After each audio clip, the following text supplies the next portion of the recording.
Hello guys! Welcome to my YouTube channel. Ngayon ay tuturuan ko kayo kung paano mag-block sa TikTok. Una, pumunta lang tayo ng ating TikTok application.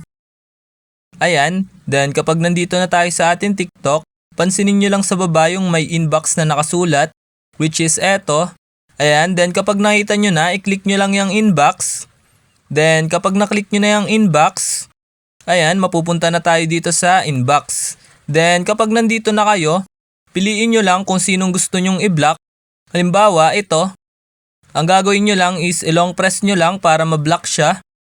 Ayan, then kapag na-long press nyo na, may mapapansin kayo na block na nakasulat, which is eto, i-click nyo lang. Then kapag naklik nyo na, ayan, sabi, block Ellen. So, makikita nyo tong block, i-click nyo lang yung block para ma-block na. Then kapag naklik nyo na, then ayan, may lalabas ditong add keywords to filter your message. So, X nyo na lang yan. Then, kung mapapansin nyo, mayroon na siyang block na logo dito. It means na-block na natin siya. So, gagawin uli natin.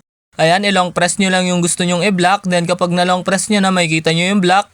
Then, kapag nakita nyo na yung block, i-click nyo lang yan. Then, kapag na-click nyo na, ayan, i-click lang natin tong block para ma-block na. Then, kapag na-click na natin, lalabas to. Then, i-X nyo na lang yan. Then kapag na-X nyo na, kung mapapansin nyo, meron na siyang logo rin na block. It means na-block na natin siya. Then kung mapapansin nyo, meron na sila parehas na ganyan. Ibig sabihin na block na natin. So ayun, ganun lang na mga dali mag-block dito sa TikTok. Ayun lang, thanks for watching. Subscribe me for more videos like this. Thank you!